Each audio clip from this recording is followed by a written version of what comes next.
vai ser com a Bruna Rodrigues. Ela é psicóloga e também fundadora do Instituto Diferentemente. Eu tive o prazer de recebê-la aqui no programa Mulher.com pessoalmente, mas hoje a nossa conversa vai ser virtual. E a Bruna que vai perder, porque essa costelinha que tá aqui, Bruna, tá uma delícia, menina.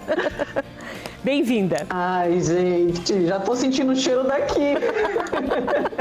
Olha, vou ser sincera para você, o chefe Fukuda, claro, ele cozinha muito bem, mas essa costelinha, minha amiga, ela tá incrivelmente deliciosa. Mas mudando de assunto um pouquinho, porque eu falei que ele é uma criança crescida, né? Porque ele brinca de uma maneira gostosa e eu acho que a gente tem mesmo que não perder esta criança anterior.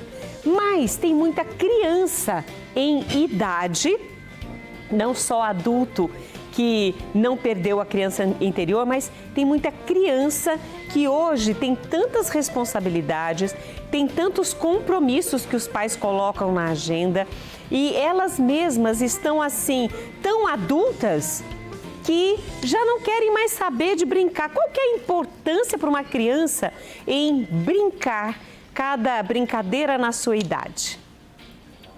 Nossa, em primeiro lugar, queria agradecer mais uma vez pela oportunidade de estar no programa de vocês, de estar podendo falar para esses pais sobre esses assuntos que são tão importantes e pertinentes. Por quê? Porque o brincar, ele é necessário para um desenvolvimento adequado das crianças. E nos últimos tempos, como você bem colocou, tem se perdido muito, né? Essa coisa que é tão simples, essa coisa que parecia que acontecia de forma tão natural, tem acontecido cada vez menos por conta dessa inserção de outras atividades e por conta de ideias que a gente tem feito, né? Sobre violência, sobre, de repente, né, essa falta de interação que a gente precisou ter durante a pandemia. Verdade. Então, muitas pessoas acabaram se isolando demais, mas nos últimos tempos a gente vem acompanhando essa diminuição muito significativa desse contexto do brincar. E a gente tem acompanhado também as crianças adoecendo. As crianças, elas têm adoecido cada vez mais porque o brincar, ele é importantíssimo para que a gente elabore as emoções. Então, a criança, quando ela brinca, quando ela tem esse contato com o brinquedo, ela consegue expressar as emoções dela, ela consegue interagir com aquilo que está ali no inconsciente dela e que muitas vezes ela não tem palavras para descrever aquilo, sabe? Então, se perder do brincar tem feito com que as nossas crianças adoeçam cada dia mais. E olha, conversando com uma professora na semana passada ainda sobre isso, ela disse o seguinte, ela tem alunos que estão em sala de aula, não se concentram porque estão pensando em estar em casa, jogando jogos virtuais, né, claro, e não se concentra. E quando está sozinho em casa, mesmo que jogando ou fazendo alguma coisa, ou naquele ócio que a criança deve ter também, fica pensando, nossa, se eu estivesse no colégio com os meus amigos, eu ia fazer isso, eu ia fazer aquilo. Então, não fica bem nem na escola, fica ansioso demais e em casa essa ansiedade também transforma esta criança, esse adolescente. Como equilibrar isso? Fazer com que aquele momento seja aproveitado. Se é na escola, que se aproveite. Se é em casa, que se aproveite. Existem brincadeiras que vão fazer essa criança assim, interagir com outros, por exemplo, ou se sentir mais à vontade dentro da sua idade ou onde ele estiver? Então, é muito importante a gente pensar nesse equilíbrio. É claro que a gente pensa no equilíbrio sempre como uma utopia, né? Mas a gente precisa sempre estar buscando ela. E as crianças, elas precisam ter esse meio termo, esse meio do caminho, né? Ela precisa ter o tempo para ela fazer as atividades dela, mas ela precisa ter o tempo para as brincadeiras dela. Então, o que tem acontecido é que as crianças elas estão numa intensidade de atividades muito altas e dentro dessas atividades não se tem esse momento onde ela possa fazer essa interação com brincar. Ah, Bruna, mas eu jogo videogame, mas eu faço esse tipo de atividade. Não são atividades que são suficientes para elaborar as questões, para gastar energia, né? Porque tem criança que tem uma ansiedade muito alta porque ela não tem onde gastar energia. Então, brincadeiras, a gente fala de brincadeiras que são brincadeiras onde se usa o corpo, onde se use a parte cognitiva, onde se use as emoções. Então, as brincadeiras, desde as mais simples, né? Eu costumo brincar com os pequenininhos vivos, morto. A gente está trabalhando a parte cognitiva deles, né? A parte fisiológica deles. Um discernimento sobre aquilo que o outro está falando. Então, um passa-fio, né? Aquele telefone sem fio, onde a gente vai passando a comunicação um para o outro. A gente vai trabalhando, né? Como que é a interpretação, como que está a parte auditiva. Então, brincadeiras muito simples não têm acontecido e tem feito com que a gente se perdesse dentro desse processo de desenvolvimento das crianças. Tem criança que está com dificuldade no tato fino, ali para pegar muitas vezes o lápis, ali muitas vezes para cortar com a tesoura. Por quê? Porque ela não tem esse contato com massinha, porque ela não tem esse contato com papel. Quando começa a cortar papel em casa, os pais, não faz isso, vai bagunçar tudo. Então, são coisas que são necessárias para o desenvolvimento do tato fino, para o desenvolvimento cognitivo. Então, as escolas muitas vezes têm tentado e têm feito um papel que está sendo assim extraordinário dentro desse processo de desenvolvimento, que é inserir atividades lúdicas, né, dentro das aulas, dentro desse processo educacional. Porém, os pais precisam se conscientizar o quanto que muitas vezes é necessário também sentar no chão, quanto que muitas vezes é necessário também interagir com as crianças, até porque as mais pequenininhas, quando a gente tem esse contato de brincar com elas, é aí que a gente começa a ter a confiança delas. Brincar com uma criança é falar para ela, olha, eu sou sua colega, eu sou sua amiguinha, então, tipo, você pode trazer para mim aí as suas questões, porque eu tô aqui junto com você. Então, quando os pais fazem isso, eles abrem esse ambiente favorável, tanto para a interação, quanto para a confiança, principalmente dos mais menores também, viu? Olha, é gostoso ouvir você falar isso porque a gente entende que a escola colabora, a escola se preocupa em deixar mais lúdico esse aprendizado, né, estimula isso, mas essa responsabilidade continua sendo dos pais também, né? Essa brincadeira, essa interação, diminuir um pouco a agenda das crianças e deixá-las brincar um pouco mais. E tem muitas que moram em condomínio em que o pai e a mãe, principalmente agora depois da pandemia, que não deixa nem descer para brincar. Ou seja, fica só dentro de casa e às vezes os pais, que também muitos ainda estão em home office, algumas empresas optaram por isso, e aí o que acontece? É aquele estresse do pai e da mãe dentro de casa com a criança dentro de casa, eles não podem descer para acompanhar a criança e a criança não pode descer sozinha.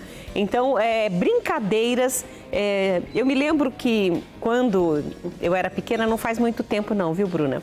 Eu era uma criancinha, a gente não tinha dinheiro para comprar tantos jogos assim, pra gente, né? Então a gente riscava, pegava pedaço de tijolo, riscava amarelinha na rua, né? Não que todo mundo vá fazer isso, é perigoso, mas às vezes num quintal, num cimento, né? A gente brincava com aquelas 5 Marias, lembra? A gente não tinha, às vezes minha mãe não deixava colocar o arroz dentro do saquinho, a gente pegava pedra e brincava, que era uma delícia.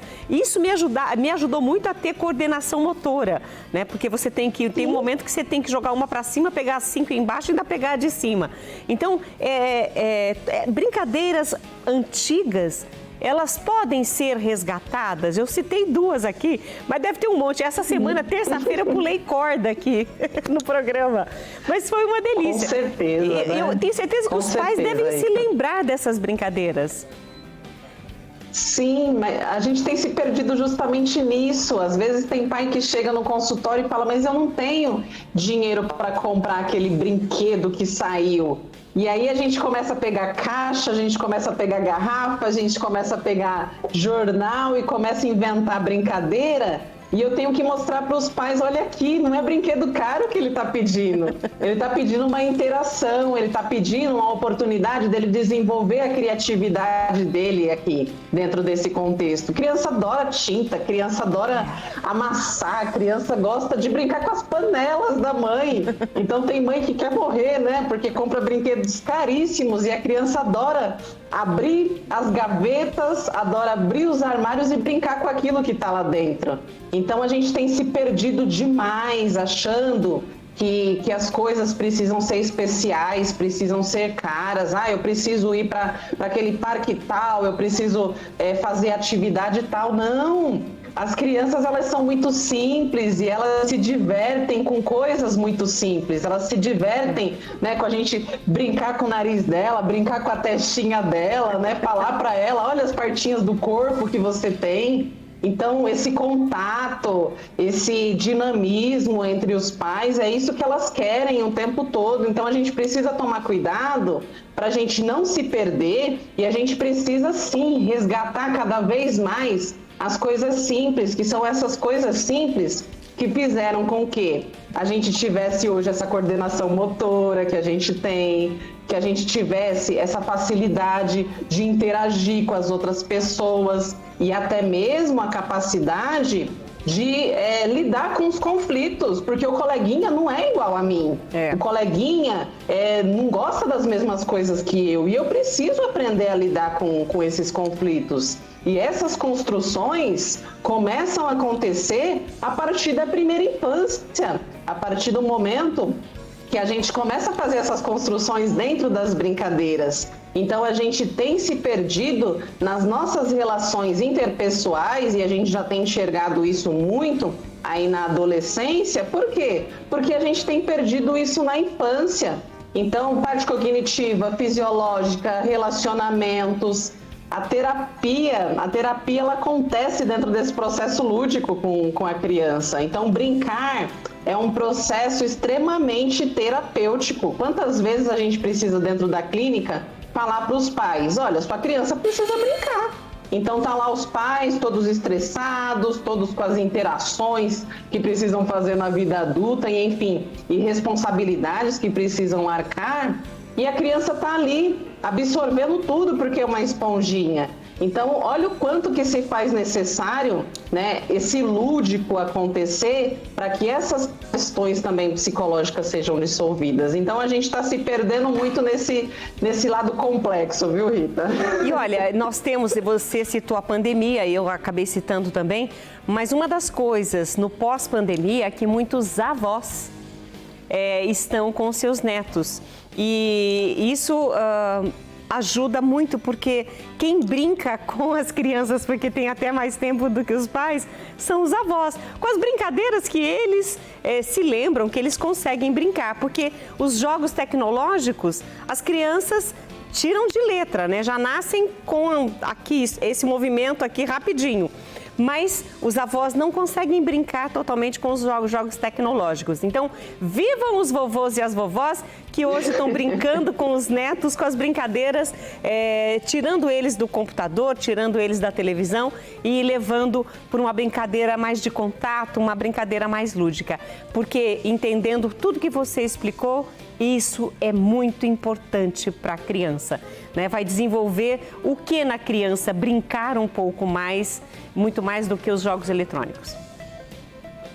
Olha, é imensurável, assim, os benefícios que a brincadeira tem, além de ter essa questão terapêutica mesmo, né? Porque a criança, muitas vezes, quando ela tá chateadinha, tristinha, ela começa ali a interagir com os brinquedos dela e ela vai elaborando aquilo. É uma forma de digerir as coisinhas que estão acontecendo na vida dela através do brincar, né? Um brinquedinho vai interagindo com o outro, vai dizendo para o outro aquilo que está sentindo e a gente vai até mesmo descobrindo as coisas, né, que estão acontecendo ali dentro daquele contexto. Mas a gente tem toda essa parte aí, principalmente cognitiva e fisiológica, que vai sendo desenvolvendo e que ajuda demais mesmo dentro do processo de aprendizagem, dentro do processo de interação pessoal, então até mesmo em relação à saúde, porque quantas crianças muitas vezes não estão aí com colesterol alto, né? Estão com processo de diabetes. Por quê? Porque uma que já tem as questões alimentares ali que já não estão muito bem, mas tem a questão de não fazer exercício físico. Então, no brincar, eu acabo me exercitando de uma forma lúdica e divertida. Quando a gente fala, você vai ter que praticar algum esporte, às vezes é aversivo para uma criança, mas se eu estou falando para ela, não, vamos brincar, né? Vamos fazer um queima ali, vamos fazer um trabalho ali que é uma brincadeira. É diferente a forma que ela vai absorver, né? Bruna, eu quero agradecer demais a sua participação conosco hoje aqui no Mulher.com. Estamos na Semana da Criança, assunto muito pertinente e que todas as crianças de todas as idades que estão nos assistindo, que se lembrem, né, que um dia foram crianças também e que essa criança nunca se perca, que outras crianças menores possam brincar com essas crianças maiores. Deus te abençoe, muito obrigada, viu? Amém, obrigada mais uma vez e beijão aí para você. Olha, e nós disponibilizamos aí os contatos da Bruna, que é para justamente vocês que ficaram com dúvidas ou gostariam de entender como é o trabalho do Diferentemente, é só entrar em contato com ela. Um beijo, Bruna! Beijo, tchau, tchau. Tchau!